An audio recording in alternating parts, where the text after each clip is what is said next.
What's up, guys? It's MB Boxing, and I just finished up watching Edgar Berlanga versus Marcelo Coceres, and this was a 10-rounder in the super-middleweight division, and this fight was Saturday, October 9th, from the T-Mobile Arena in Las Vegas, Nevada, and this fight was broadcasted on ESPN+, and in this fight, Edgar Berlanga was able to survive a knockdown to get a unanimous decision victory. I personally scored the bout 95-94 in favor of Edgar Berlanga, and all three judges scored the bout 96-93 in favor of Edgar Berlanga. And just to break down the fight, this was really an eye-opening experience for Berlanga, and I guess in some ways he was exposed here. This was an opponent who he was really expected to get an easy knockout victory over. Coceres, a couple fights before his last fight, he lost to an unknown opponent in Argentina, and now, he was able to drop Berlanga, or Berlanga was dropped, and Berlanga was hurt on multiple occasions, and this was really a tough fight for Berlanga. And just to break it down, as I mentioned before, Berlanga got backed up early on. He also was able to wobble Coceres with a beautiful right hand, but then later in that round where Berlanga wobbled Coceres backed up Berlanga with a hook of his own, and then I believe it was in the 9th round, Berlanga got caught with a beautiful overhand right from Marcelo Coceres that sort of had a delayed reaction where Berlanga went down from it. He was on his back, he got back up, and then Berlanga was getting just brutally beaten when he got back up, just overhand after overhand right from Coceres. It was just backing up and wobbling Berlanga, and good thing that there was only like 10 or 5 seconds left when he got back up from that knockdown, because he was really saved by the bell. But in that 10th round, he sort of regrouped and capitalized on the fact that Coceres thought he won the fight and was ahead wide in the scorecards, but he actually wasn't. It was a really, really close fight, and Berlanga, he was in some ways exposed, as I mentioned before.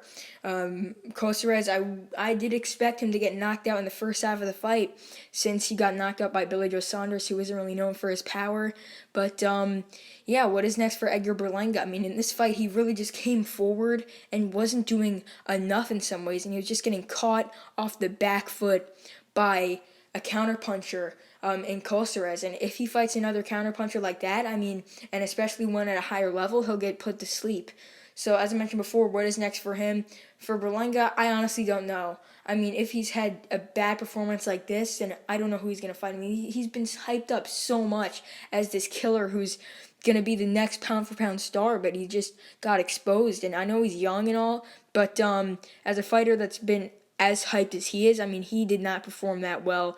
So, if he would have won this fight really good and would have got a knockout, or even would have won a wide points, or got a wide points win, it was a really, really close points win, and he got dropped.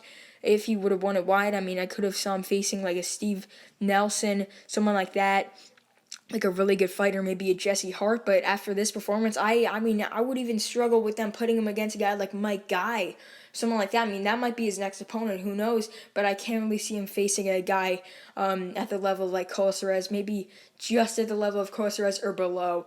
And I don't really have any specific names. As I mentioned before, maybe Mike Guy, but that's really it. That's the other opponent I can name, or the only opponent I can name. But with that being said, what is next for Marcelo Coceres? I think he's just going to face lower-level opponents in Argentina before getting another opportunity like this to fight in the United States. So far he's had 2 big fights in the U.S., that fight with Billy Joe Saunders for the title, and this fight with Berlanga. And both of them he put on decent performances, and they were really, really close, but he did lose them. But, I could expect him to face lower-level opposition, known opponents in Argentina for his next couple of fights. So, overall, Edgar Berlanga defeats Marcelo Coceres by unanimous decision after surviving a knockdown in the 9th round, and he did not really impress that much. And, that's really it. I'm MB Boxing. Thanks for watching, and I'll see you guys later.